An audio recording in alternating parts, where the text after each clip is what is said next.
everyone to Obinisa Talk. I am Nikini Inaru. And I'm Nicole Apetebi Iyamile. If you are here and you want to know about African, Caribbean, Indigenous spirituality, you are in the right place. Obinisa Talk is where we will give you all the buzz about African, Caribbean, and Indigenous spirituality and religions. From topics you want to know about to the discussions happening right now. Ain't that right, Lee? Oh, yes, yes, yes. In this episode, Nicole and I will kick off and break down of our spiritual traditions in the Caribbean. Oh my God, so sorry. I literally cannot talk today. But anyhow, in the next couple of episodes, including this one, we're going to cover Lukumi, Ifa, Haitian Voodoo, Palo Mayombe, Espiritismo, 21 Divisions, and Taino spirituality. But here's the thing, Lee. We could spend a lot of episodes, multiple episodes and seasons talking about just these religions alone. We could dedicate seasons to them. And you know what? We're here to just talk about these things because not only are they interesting for others to want to know about, these are subjects that we enjoy talking about. So if we trip up, we trip up. If we laugh, we laugh. Because at the end of the day, this is about some real Obinisa girl talk. But exactly. on top of that, it's important that we also note that each of these traditions, they stand on their own. And we wanted to make it very clear especially when we were early discussing and drafting episodes, we wanted to make it very clear to people that these traditions that we just noted, such as Lukumi, Ifa, Haitian Voodoo, Palo Mayombe, Espiritismo, all these Taino spirituality, 21 divisions, Sanse, Mesa Blanca, all these traditions stand on their own. They're unique. And before people started engaging with each other from these different traditions, when you look back maybe 100, 200 years ago, and people were solo practitioners in these traditions, they were doing just fine. So hence, they were standalone traditions at the end of the day. We don't subscribe to the whole that one is better than the other. It's more about what we always say, what the destiny of the person, right? What a person's meant to do. Yeah. Yeah. So we practice multiple traditions without them conflicting one another. For me personally, one of the things that people ask the most, especially when dealing with Taino spirituality, is how do I handle that? Because being Taino essentially is an identity. It's part of it's not per se a religion. It's a spiritual practice that the actual people have. So they ask a lot, especially since I'm a part of multiple practices. So yeah, that's one of the things that I find online happens a lot too, is how do you juggle so many things? And especially in the age that we're living in, which is postmodern time, or even some people says postmodern time, where things are fast, technology is fast, we're all working, especially living out here in the West. And one of the fascinating things about these traditions is that there's indigenous and African at its core, but are able to thrive in Western society, which sometimes can be overwhelming.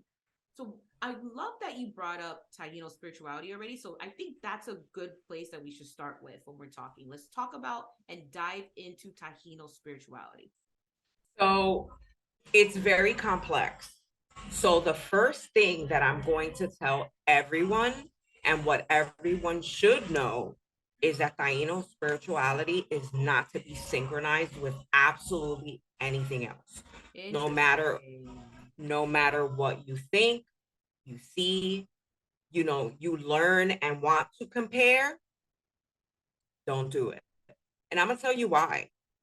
Per history, when the Spanish colonized Puerto Rico, the first thing they told the Africans and the Taino people, even though we're going to be specific to the Taino people, is that either they convert to Christianity or die. Okay. That is one thing that the caciques of Puerto Rico always fought in regards to. A lot of them chose death. Um, so for Taino spiritual practices, it's standalone. For us, it's a personal thing because of what the history shows. Um, One thing my cacique has always also told me and has always taught me is never to mix never mix my practices, never mix Taino spiritual practices with Espiritismo, even though we have Indios and whatnot, never to mix it with Yoruba practices. And it's basically standalone. So everything is to be kept completely separate.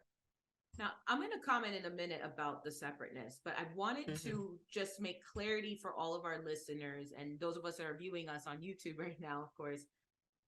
Whom is a cacique? Let's just throw it out there. So just that way people understand certain terminologies, which is good to listen to because these are going to be terms, whether you hear the term cacique, whether you hear the term bóveda, these are things that we're going to hopefully educate everyone on. But it's good to get familiar with these terms because we're going to be using them interchangeably while on this podcast. So whom are the caciques, or who is the cacique? So those, you would describe them as our tribe leaders. Got it. They are basically they become caciques um through a vote, which is a vote within the community of who is going to lead. Now, traditionally, we don't we all consider ourselves one community, brother and sister, husband, wife, two spirit. You know, we all blend in together. No one is higher than the other, but we do have a tribe leader, and we do have a specific medicine person that we put in place. So cacique would be considered our tribe leader. Oh, thank you for that. See, because I've always was fascinated. I was like, wait a second. I think as much as I wanted to know that, I think everyone else who's listening should know that too. So now let's go ahead and we're going to double back on that specific point that you made earlier, Lee, about how it's important in Taino spirituality to not mix the practices. And I want to say that this is sort of something I agree with. And it's an unsaid rule upon Caribbean spiritual practices. And I would even extend it to other practices. You can't participate in a sancocho. What do I mean by that? Okay. A sancocho is basically like a stew, a soup that has so many different ingredients all put together. So when oftentimes you're going to hear people in the community saying, oh, es un sancocho. What they're saying is they're mixing practices. It does not mean you cannot be part of multiple practices or religions, but you're not supposed to be mixing things, meaning if you're in an Orisha ceremony, you're not bringing in Taino spirituality or spiritual practices in the middle of the Orisha ceremony. When you're working Palo Mayombe, you're not bringing in Sanse 21 divisions into that. So it's one thing to be a practitioner, have received ceremonies in these practices, or to have gone through an initiation to then just learn deeper secrets into these practices. That's one thing. It's another thing that what you're commonly seeing a lot happening online, especially on Instagram, TikTok, are people mixing things. Like for a prime example of this, which really kind of sort of boiled my skin, and I'm throwing it out there. I one time saw someone consecrating something that's supposed to be Orisha on top of certain things that were in relation to Palo. And that's just a no-no.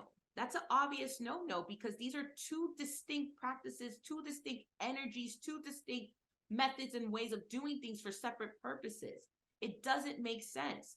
That is what is refers to as sancocho. And think about it. When there's a collusion of energy at that level,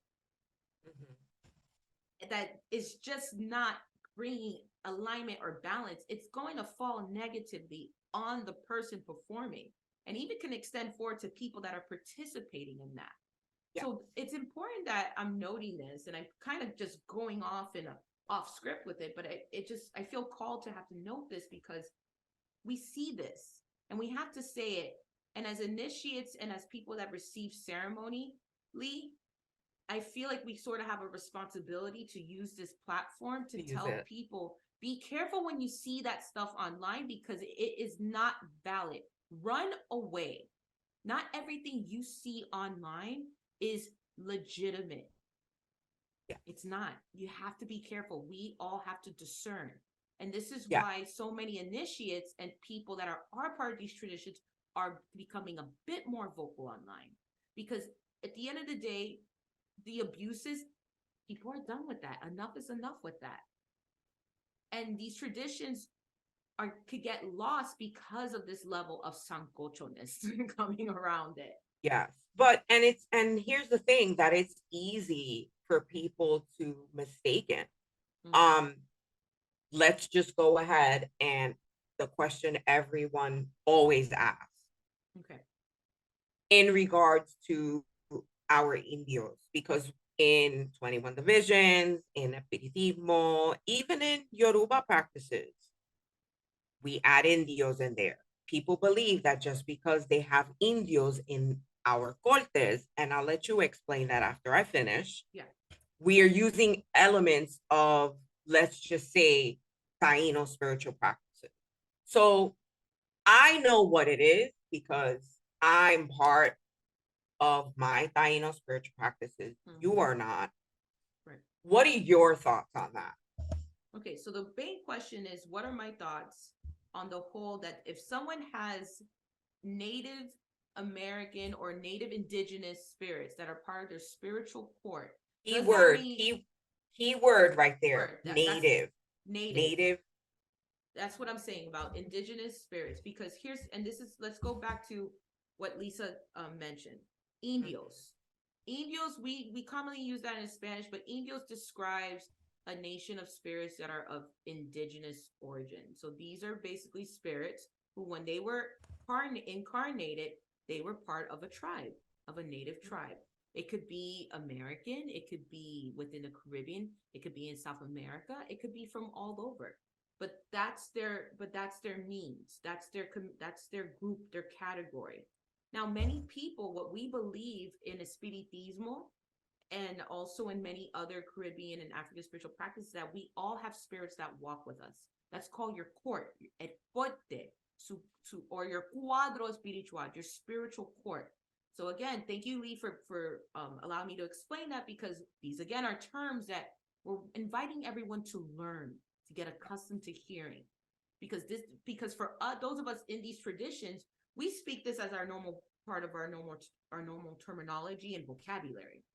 So do I believe, or what's my idea about that, if someone has an indio in their cuadro spiritual, if they have an indigenous spirit, a spirit of an indigenous person that's part of their spiritual court, do I feel that it will entitle them to be able to enter any of these spiritual traditions?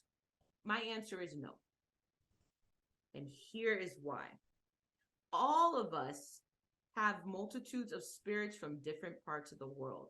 But the practices we're mentioning are bona fide spiritual traditions that takes a rite of passage and development to be part of, participate in, and to also determine how far you're going to go. Okay? So one does not have the entitlement to say, let's say someone is a practitioner in 21 divisions. Let's just throw it out there. And yes, the indios are part of 21 divisions. They are a commission of a grouping, a misterio within that. The mystery is a group of a nation of spirits. And let's say they have an indio, a spirit guide. How do you not know that spirit guide that's an indio isn't Cherokee? How do you not Good know it's point. Taino? How do you not Good know point. it's Seminole? And even then, let's say if it's Seminole, does that automatically make you Seminole? No, it doesn't. If you have a Taino spirit guide, does that automatically entitle you to enter a Taino ceremony? No, it doesn't, because as Lee just noted, this is about community and this is about practices of tradition.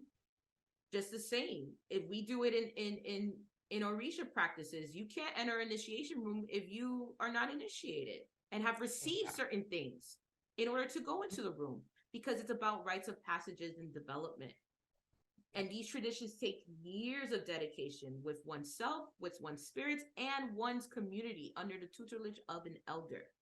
So no one can just walk up entitled into spaces. It's like, say someone's saying, oh, I was the former owner of this house that you live in right now. I could come in anytime I want. Really?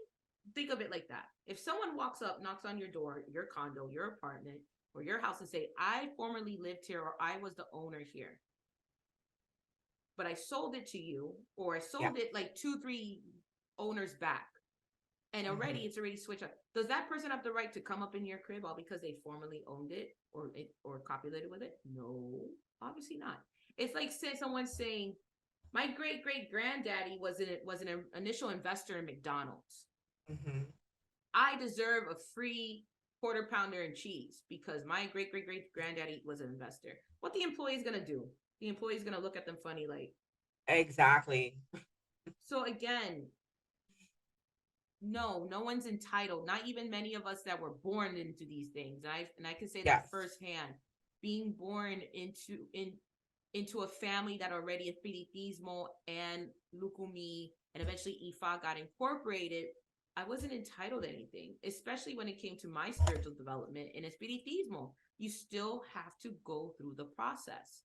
Yeah. Which now makes me want to bring up something else with Taino spirituality. I've been wanting to ask this question to you, Lee, because I'm fascinated with Taino spirituality in the sense of this is something that is now getting talked of more.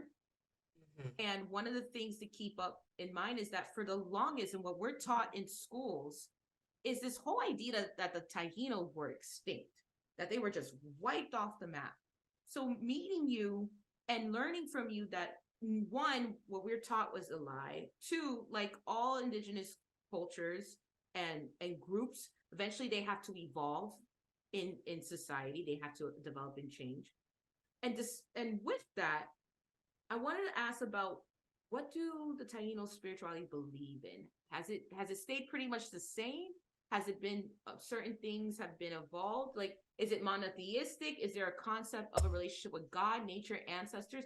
What would you like for people to understand about Taino spirituality? So it's funny. I was having this conversation yesterday with someone. As you know, and I will share with the group, we had a ceremony to the water for spring equinox. And it's you asking that question, it was key in what they said. A lot of our practices were lost, but not lost. So you want to look at it in the way of with Apetebi, that we depend a lot in our spirit guides and our ancestors to go ahead and guide us along the way. This is how we function in Yukayeke. Okay. We do have a core. Okay. The core belief system. It's an ancestral practice, just like every other practice that we're actually actively talking about. We do not have gods though, and we do not have deity. We believe in a creator, and for the most part, we work with forces of nature that are ancestral spirits. I know it sounds complicated. There's a lot of detail that goes into that. Um, but that's basically the gist of it.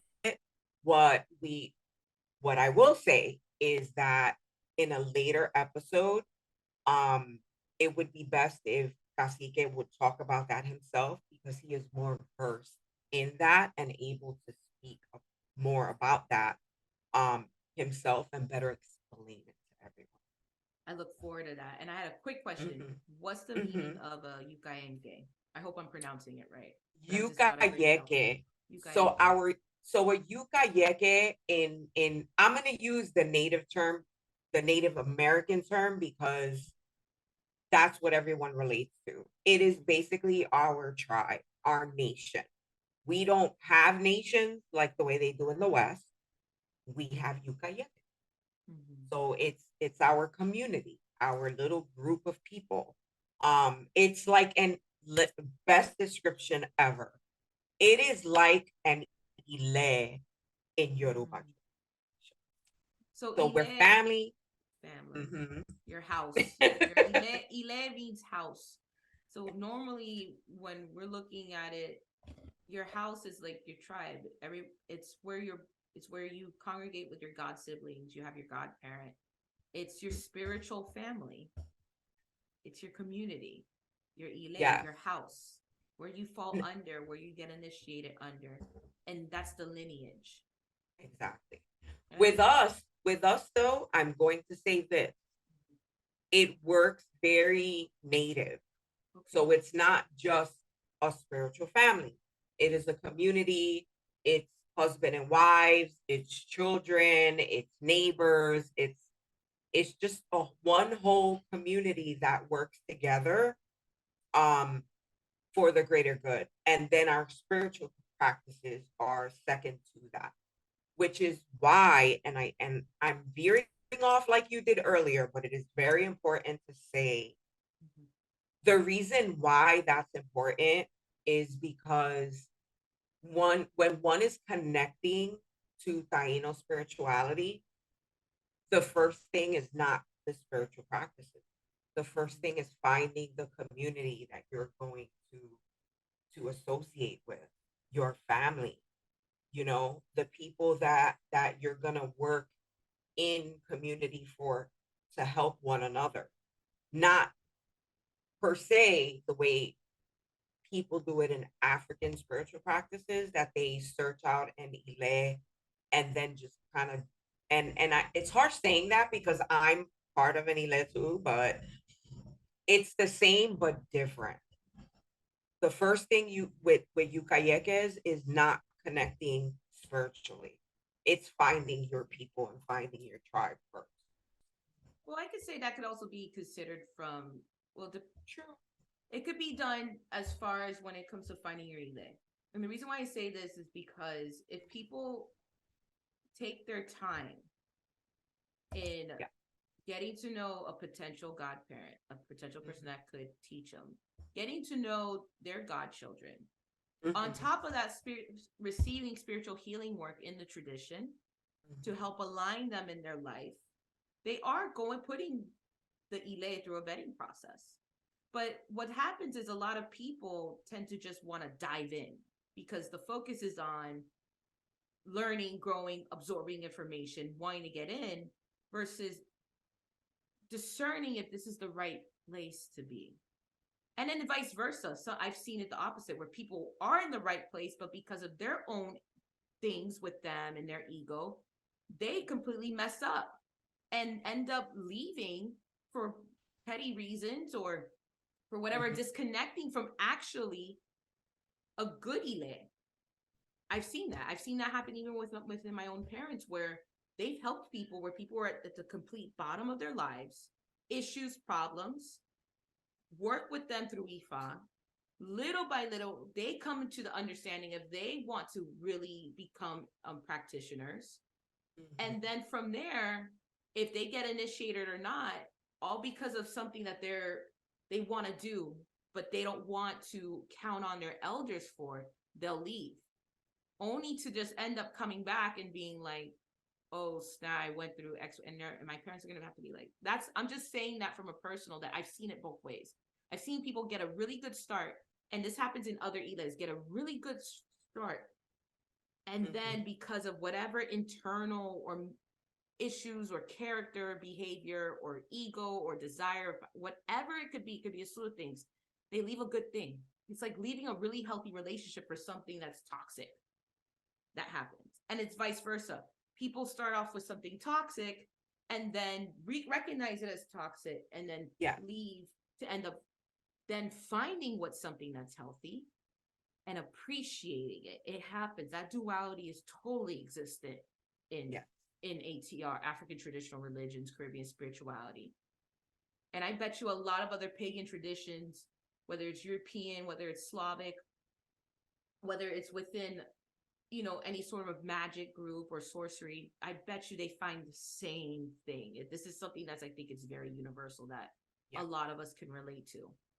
And speaking of something that's universal, we talked about Taino spirituality.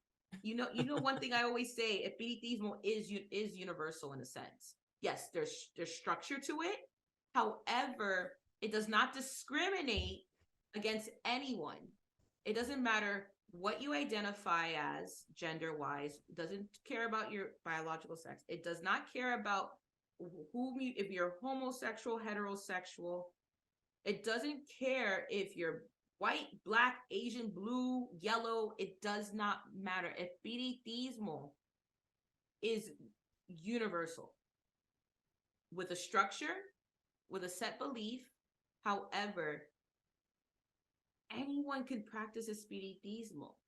Yep. And now when we look at the Caribbean, right? Espiritismo, there's so many branches of it. You know, we have a vibe from PR. There's also what's in Cuba. There's also what's in Brazil. You know, I hope one day we can bring someone on board that practices candomblé and quimbanda, umbanda, and mesa blanca from Brazil. But we're going to talk about what we are familiar with, which is what happens in Puerto Rico and Cuba. But at the end of the day, every single one of them really has its own flavor. So the practical aspects are different, but the belief is pretty much the same. And then certain core elements are always there. Yeah, absolutely. So, geez, where do I even begin? It's a lot. It's a lot to cover. Yeah, like for us in Puerto Rico, Espiritismo goes through Mesa Blanca, Espiritismo Criollo, Cruzado, Cordón, Folclórico. Girl, we're still trying to figure out, I'm still trying to figure out all the differences in each one. So yeah, there's just too much. I feel that. And I'm sorry, everyone, if you guys are hearing a cat, I'm sorry to interrupt, Lee. My cat, Antoinette and Samantha, just want to make an appearance tonight, okay, everybody? So if you're hearing a meow, meow, sorry about that. We try. We try to blurt out everything, but please forgive my cat, Antoinette. She's really wanting some attention. I'm surprised your dog hasn't made an appearance, Lee. No. I told my dad, I was like, podcast 8:30, make sure you tie her up or do something because I don't want to listen to her. So, well, I made the today. Mistake. I made a mistake and didn't close the door. And it's okay. I don't think anybody cares about that. No, they're probably familiar. Anyhow, let's focus. Okay, we'll focus on whatever Espiritismo traditions we work on. Okay. So, Nicole, you listen, you know, I always say you're the teacher. So you need to now. I mean, I've taken your classes. Everybody got to take Nicole's classes, whether you know it or not, whether you're trying to learn or you're brushing up. Yeah. Take Nicole's class. I've done it. We've all done it. If you haven't done it, you have to do it. Anyway. You're right now. Anyway. Kick it off, girl. Kick it off with Espiritismo. Yeah, because I am an Orisha, but Espiritismo was how I connected to spirituality. That's for me, my healing. That Espiritismo is what keeps my ass in check. Yes, the Orishas do. Not saying they don't. But what I mean by keep my ass in check was Espiritismo was my way of looking in the mirror at myself. But I digress. Let's talk about Espiritismo history. But we can't talk about Espiritismo history until we actually talk about a brief history of spiritualism in New York, the table seances, and Allan Kardec and his and spiritism. And this is something I go over in my webinar, a postmodern guide to Espiritismo, which is how can we understand how Espiritismo can be applied today, which ties back to what I said earlier about it being universal. But how did all this get started? Well, you know, the 1800s was lit. It was lit when it came to spirituality and spiritual movements. There was so many things happening in the 1800s, from Mormonism to Madame Blavatsky and the Ascended Masters, going into the 1900s, and spiritualism. So in New York, in upstate New York, this is where really spiritualism started. It started with mediumship. People are familiar probably with the Fox sisters, that they were mediums as well. They were starting to commune with spirits. So with this whole table seances phenomenon happening in the 1800s and early 1900s, but especially in that mid 1800s period, it brought up a lot of people performing seances, and then they started coming up with this belief system, spiritualism, that you could commune and connect with spirits of the dead. But here's the thing. To these people in New York and into the Americas, oh my gosh, what a phenomenon. We could communicate with the dead. When you look at indigenous and African spirituality, and even Eastern spirituality in Asia, there was always a relationship with the spirits of the dead. So it was nothing new. And the reason why I'm saying this is because I want everyone to remember that, take note of that. The discovery that we can have a relationship with and communicate with spirits of the dead for information was the premise of spiritualism. And of course, that lent a hand in that, yes, God does exist. One thing my father always said was the forces that we work with, that we engage with, and also the ancestors and the spirits are present because they are our proof of a God, of a creative force, of a divine force. Because that is how that creative force continues to manifest its work. So without these divine forces, orishas, gods, divinities, ancestor spirits, nature spirits, universal spirits, without them, how else we could receive the proof of a divine? Well, yes, again, then it comes down to a matter of faith, but the premise of it was very clear when my father told me that. And that all ties back to, again, indigenous and African spirituality, and as well as spiritualism. Now, these table seances and phenomenon and this spiritualism doctrine that was getting passed around in the West eventually made its way to Europe. And it made its way to a man who became known as Allan Kardec. His Rivaldi. Can you look up? I gotta look up really quick. Like sometimes his real name slipped me, but Allan Kardec is not his real name. Allan Kardec was his pen name. But Kardec was a scientist at the time that was interested in being like, nah, these table seances, these moving tables floating, that's all hogwash. So when he went to go ahead and look into it, he ended up discovering that people were literally, these mediums were literally talking to spirits. And as a scientist that he is, he decided to want to document these findings, to ask certain questions about the nature of God. And through different mediums. So he and his colleagues, including Kardec's wife was also involved in this, decided to go ahead and interview multiple different mediums while they're under possession of spirits and ask them certain questions. Now, they came across numerous spirits. They came across also a spirit called the Spirit of Truth, which the whole idea of the Spirit of Truth, I don't want to call the Spirit of Truth the Holy Spirit, but I would describe the Spirit of Truth as just something that's very old and grander. But also let's keep in mind that there was numerous spirits that were showing up to talk. Some of them are old philosophers like Voltaire, I believe. Another one, when you read the Spirits book, you even see that they're documenting some of the spirits that were talking. One of them was a reverend, a Protestant reverend that had died the year before the Spirits book came out. So all these spirits are talking and answering these questions, and what Kardec did was pile them up. Now, the difference between spiritism and spiritualism is the concept and belief of reincarnation. See, in New York, in spiritualism doctrine, they didn't believe in reincarnation, but through Kardec's investigation with the spirits, him and his team, they discovered that from these multiple spirits that reincarnation is possible, because through reincarnation, we get to a closer to evolving. Through each carnation, we are supposed to ideally evolve.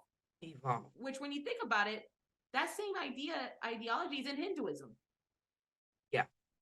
So really what spiritualism and spiritism, it was, at least this is my own opinion, what it was, and I'm giving my own opinion, was just basically a way of retribution for indigenous spirituality or spiritual beliefs to finally come back and be resurfaced in modern times. Because let's think about it. Let's look at history. When we look at history, what did Westernism and colonization and imperialism do? Attempted to annihilate indigenous people, including the Africans, and also anything that's perceived as indigenous spirituality or religions. Yeah. Stop. So I honestly believe in the concept of retribution. I believe that when something happens, something new is to become in place of it, to help people to be able to realize certain universal truths that are out there. So I do believe that as a form of retribution or rectification of what was done due to colonization, Spiritism had to come to be. And this gets to the second part of Espiritismo history. When Spiritism and Kardec's books reach the Caribbean and all of Latin America, what the African and indigenous people did. So let's also talk about the core belief in Spiritism, spiritualism, and Espiritismo. The core belief is in a God, and that forces and spirits do exist that can be communicated and engaged with. Okay, Spiritism ideology believes also in reincarnation. And when Spiritism reached Cuba, the Caribbean, Latin American, it interacted with the African and the indigenous. It began to form into what we call Espiritismo. So Espiritismo is basically, what I like to say, Spiritism with some flavor. Why? Because in Spiritism and spiritualism, they still use the table as the seance. What we have in Espiritismo that is unique, be it from PR or from Cuba or even in Brazil, is the bóveda, which is the spiritual altar, or a fuente, which is a focal point of water a glass of water, which is the focal point for spirits to move and purify through. We have also an altar setup, one shape or form, in Espiritismo. Spiritism, from my understanding, I don't know if it's updated. I don't know if it's changed. Please, people, reach out to us if it has. Anyone that's practicing into Spiritism, specifically Allan Kardec style, please let us know. But from my understanding and research up to this point, Spiritism does not have a bóveda, does not have a spiritual altar like we do. And I always wondered, how did the bóveda get created? Because there's obviously levels of African and indigenous beliefs that's going on with that construction of the bóveda. I one time saw, which Lee, you reposted this on your TikTok, about the history of Puerto Rican Espiritismo, how there's roots of it from Ghana. People dressing in white, sitting around an altar, reading prayers.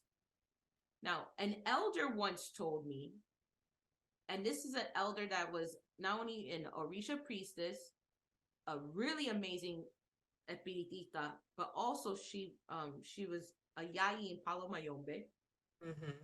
She told me that when the enslaved were made to do their prayers, their Catholic prayers, and they were in a circle or in a group praying, they were beginning to hear voices. And that these voices were spirits, and the spirits were giving them direction on things to do. When she told me that, I was like, I can see that's how the bóveda and a lot of the little practical things we do got constructed through the guidance of spirits. No different than in indigenous spirituality. And when I say different, indigenous, no different than what I just said earlier about. It isn't. And when I say indigenous, I include anything that is not Abrahamic. When I say the word indigenous, I say anything that's not Abrahamic, basically. Anything that has roots that goes way beyond what we have a concept of time as when it comes to Abrahamic religions, be it Judaism, Islam, or Christianity.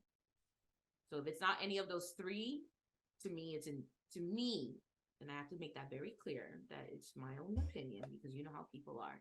It's indigenous. So already with Espiritismo, these are people in the beginning stages of this, be it in PR or in Cuba or in other parts of Latin America, such as Brazil. This phenomenon of spirits talking to them while they do prayers is happening. And the spirits are giving them all the same guidance of needing to have a white cloth, which is a doorway. This is the altar, a glass of water, which is how The spirits can move. Water is a conductor of energy. That's how the spirits can move and get purified. The candle, which is the light, the fire element. The fire The element. cross, which represents divinity, and the Mhm. 4 directions, and other elementals such as flowers. So that's the earth element. So all these things are in all the spiritismal practices. So in summary, I would describe Espiritismo as a spiritual practice, not a religion, a spiritual practice that is centered around the belief of God, higher forces such as universal spirits, angels, ancestors, spirits of the dead, and that by way of a spiritual altar, prayer, and dedication, we can develop mediumistic abilities to work with the spirits of the dead for the healings of others. Why do I say develop mediumship? Because everyone, according as per Spiritismo doctrine or Spiritism doctrine as well, everyone has some level of clairvoyance. Yeah. But to be a medium is something that I noticed that those of us in the Caribbean don't describe mediumship like how Americans do in the West. People think that just because you could hear and see, that makes you a medium. We believe mediumship is when you can have a symbiotic relationship with an actual spirit, meaning that spirit could come into you, channel through you, versus it not even engaging within you. That to be a full-blown medium,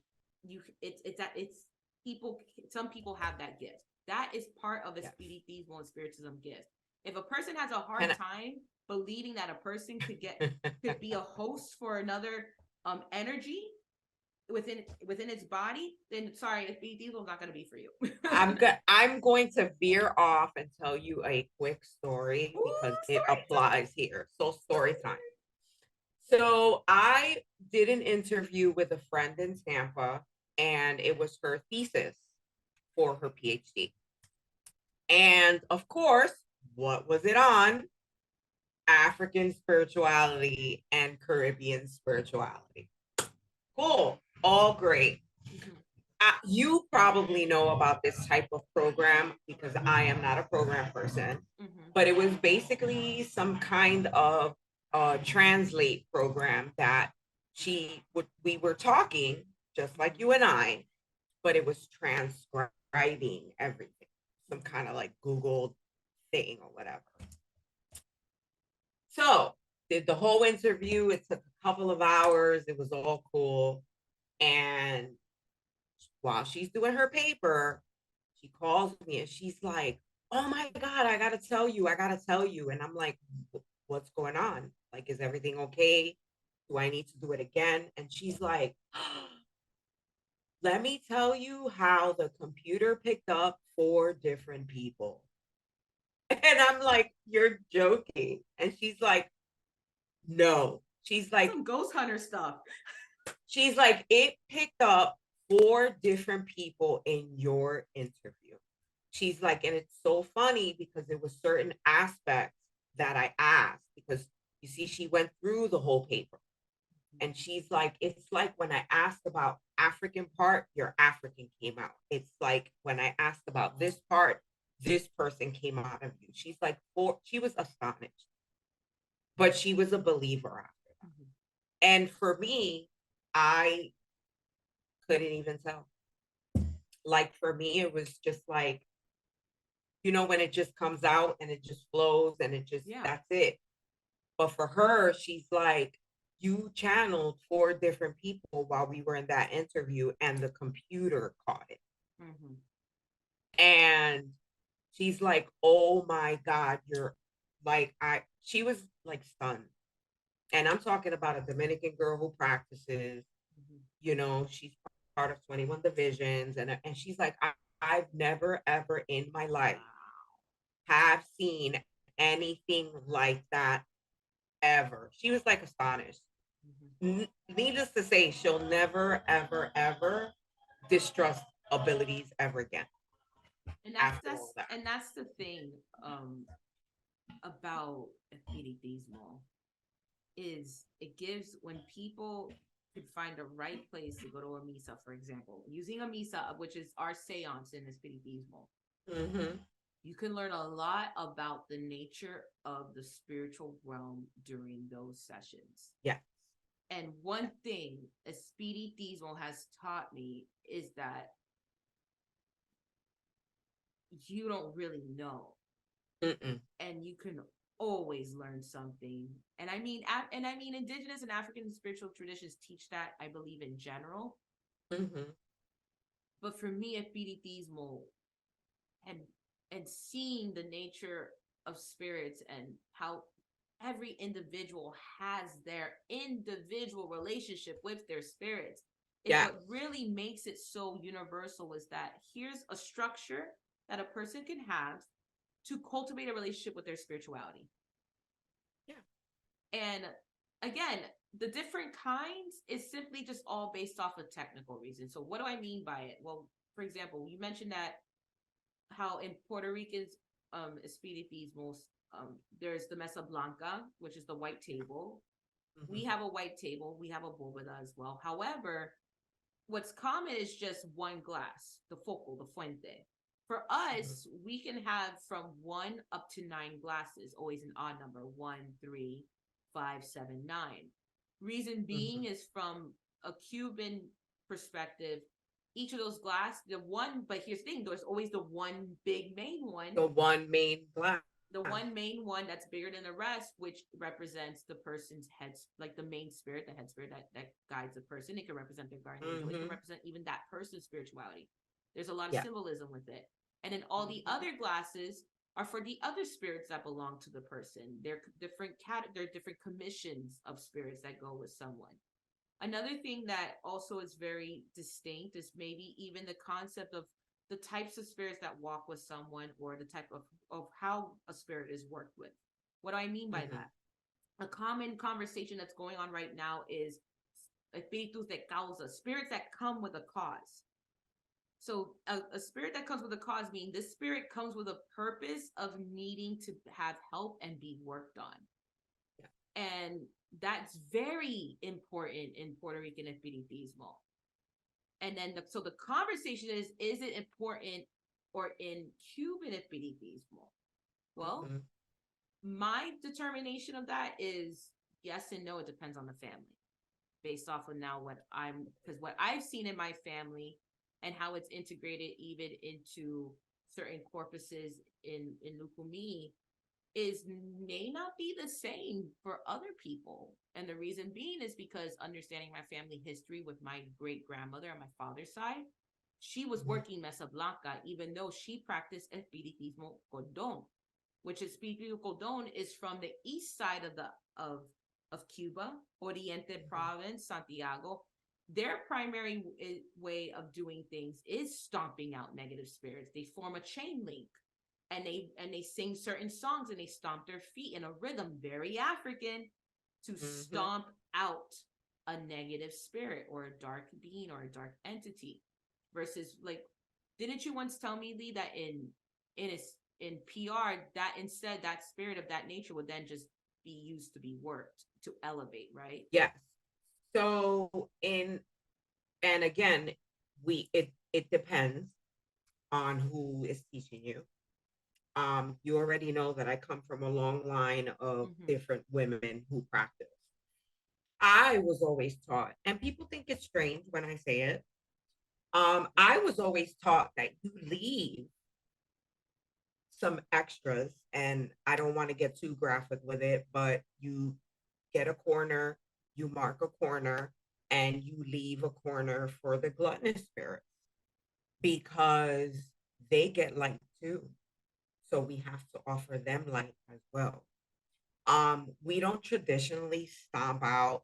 I mean, we do if there's no choice but that is after we've tried to give them light. Um, a lot of the spirits, especially the ones that I've worked with, I've been able to convert. So that's why a lot of people always tell me like, "Oh my God, you have like a lot of muertos around you." Because I've worked with a lot of them. You know, I've always been one of those that will constantly give light. I have my special place that's just for them, whether they're good, whether they're bad. I don't judge them. And for the most part, that's the way a lot of us here practice, which is what they say is one of the main differences between Cuban Espiritismo and Puerto Rican Espiritismo. But I mean, again, I'm with you on the opinion that it just depends on what's happening with the spirit at the time. Because I have gotten rid of certain that just are not workable. And Yeah, I think that happens universally. it does. And I agree with you in that sense. It's up to the experienced spiritualists, mediums to discern, is this something that is going to want light? And in my experiences in these circles, when it wants it, we give it, and we just Yeah. give it. But Yeah. but then some come through that they're just there to wreak havoc. And it's really, now it's up to the people that have the experience to stomp it out. And that leads into a conversation we had, that's another episode we have planned, about what's hiding within the ancestral lineages of people, which could be spirits that generation after generation wreak havoc, which I know that was our live. We did a live on that. Yes, We that did was a the live that kickstarted really the podcast. Yes. But when we go into it and we summarize it with Espiritismo, whether it's from Puerto Rico, whether it's from Cuba, the base is, of course, there's always the altar setup. There's always a usage of certain elementals. We believe in God. We believe in a creator. We believe in spirits. We work with Jesucristo, Jesus Christ. We believe in saints and angels. Well, in Puerto Rican, now the saints don't go so much on the altar, which that's fine. That's a technical difficulty. But we all agree across the board that there's commissions of spirits, be it native spirits, Congos, Arabes, which are Arabs, missionaries, and so much Gitanas, more. madamas. Madamas. Yes. There's an array of spirits, brujas. Yeah. Like at this point, you know, there's priestly spirits. There's spirits that align with a certain saint. Like you see spirits that are aligned. That's what we call como una acción. They have an action. They have an alignment with a specific saint, whether it's San Lázaro, whether it's Santa Clara, Santa Clara Dora. You know, you have spirits that really were probably devotees of these specifics. That work. It's. I think we're gonna get more into this very deeply in 21 Divisions, because we don't get as deep with the comisiones and with the people that work behind certain saints so much in Espiritismo as they do in 21 Division. Well, which is hence 21 Division. Well, I want to just say, but in Cruzado, we do get deep. So when you look at BD, at least from my experience, or maybe this is where I'm a little bit subjective when it comes to this. That's why I'll openly admit it if I'm being subjective, because again, my spiritual journey with Espiritismo has really been with my own journey, with a little bit of the guidance I could receive from willing family members, and then everything else is just what my spirits have taught me, plus what I've learned with the community, learning about people's experiences. So I understand how some of what I feel and believe it could be also subjective to my experience. So when we talk about how deep you can go with certain spirits, Cruzado is basically a way of saying a spiritismo that's crossed. What do you mean by crossed? Not mixed with Lukumi or Palo. However, the appearance of certain spirits that probably were practitioners or initiates come up a lot in Cruzado. Because we also got to think about it. A lot of people that were enslaved and died enslaved were in need of light. And it was by way of Espiritismo that these spirits were able to get work, and able to get light. So what do we mean by work? And that's important to note for people to understand. When you work a spirit, because when a person dies, and this is where it goes back into Espiritismo belief, when a person dies, if they died with unfinished business, it is up to that spirit to work with a medium. See, this is also goes back to the purpose of mediums. The purpose of mediums is to work with spirits so the spirits could be elevated and feel complete. There are some spirits that are already complete and they already choose to be a guide moving forward, so they don't have to incarnate anymore. But what about the spirits that go incomplete with unfinished business?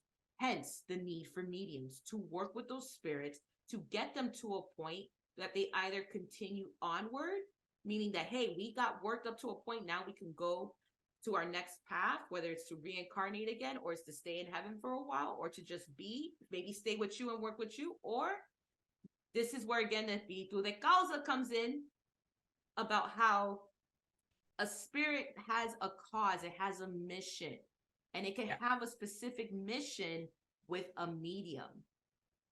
And this is what I saw in my family.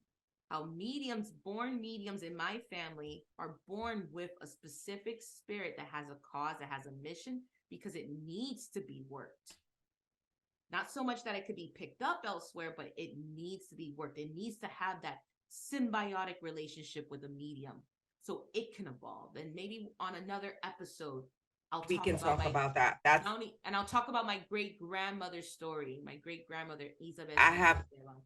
I have a story similar, but we've talked about that. I have a story similar to that with my grandmother and protecting the rest of my family, which we need a whole episode just to talk about our personal and how we got here. Or bonus story, or bonus episode called Story Time. That'll be a bonus, because it describes exactly what it is that you're saying. We do have certain spirits that we're here to work with them because we had no choice but to take on this job. And I mean, hey, we don't know if we were reincarnated from back with them and this is the mission. So again, I don't want to get off on a tangent, because this can lead. Yes, it gets really deep from here. It does. This will be a bonus. There you go, people.